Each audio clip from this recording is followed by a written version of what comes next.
I'm Rebecca Keegan for Time.com with Los Angeles Sparks player Candace Parker, who is taking questions from Time readers. Our first question comes from Dan Sutton in Toronto. Do you ever play your older brother, Toronto Raptor Anthony Parker, or husband Sheldon Williams of the Minnesota Timberwolves in one-on-one? Even better, have you dunked on them?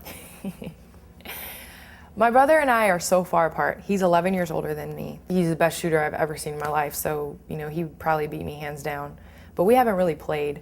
Sheldon and I don't play because we are so competitive, we probably would hurt each other.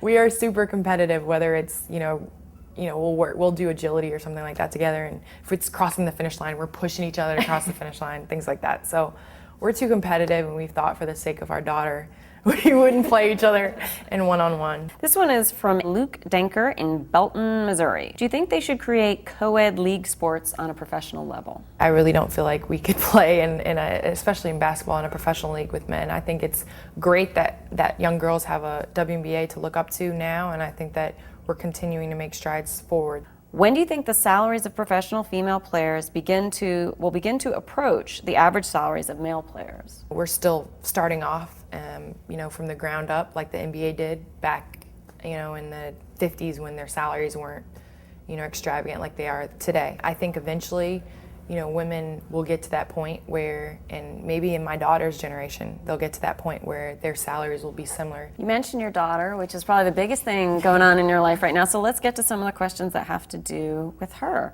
The first one comes from Brenda Goodman in Johnson City, Tennessee, who asks, how are you doing with the new baby?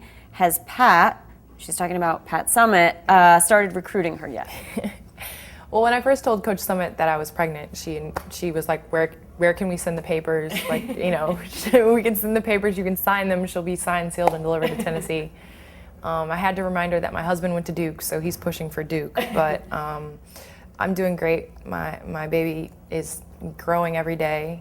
She's the joy in my life. She brings smiles to me every day. And obviously I'm suffering through lack of sleep every night, but it truly is a blessing to be a mother. From Emily Johnston in Maryville, Tennessee. She asks, how hard is it coming back to the WNBA after a pregnancy? Well, I'm not sure. I just from talking to my teammates that have done it, Tina Thompson came back in the same season that she delivered her son. And Lisa Leslie waited a year. She sat out a year and came back the next year. And they're still at the top of their game. So I don't think it's going to be easy by any means, but I think that it's possible to do, and it's possible to get back to where you were and to be better than you were. Do you think the women's game will ever get the same attention as men in terms of ticket sales? I don't know. That's a good question. Like I said, with the WNBA being so young and, the NBA having such a head start, obviously I don't think, and I'd be lying if I said that women eventually are going to be as big and fast and strong and, can do all these things. No, that's not going to happen. But we do have our own niche and we can play basketball. And I feel like, our league is going to be around for a long, long time, and our ticket sales are going to go up and our popularity is going to grow. And, eventually it might be more equal. This one's from Hernan Gonzalez in Orlando, who asks, what do you believe is your responsibility to young women coming up in sports?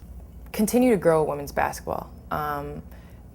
Allow girls to have the same opportunities that I have had. I was literally like the first generation that could look up to female athletes as role models, and to say that that's what I want to do when I grow up is play, sports or go to college, get a scholarship and play basketball. Who were the female athletes that you looked up to? I was a humongous Mia Hamm fan. Yeah. She was pretty, she played sports, she was personable. So, that's what I hope to be. This question comes from Minessa Khan in Jamaica, New York. She asks, growing up playing basketball, did you ever have to deal with negative or sexist comments? When I would go to those parks and play with those guys, maybe initially they would be like, she's a girl, she can't play.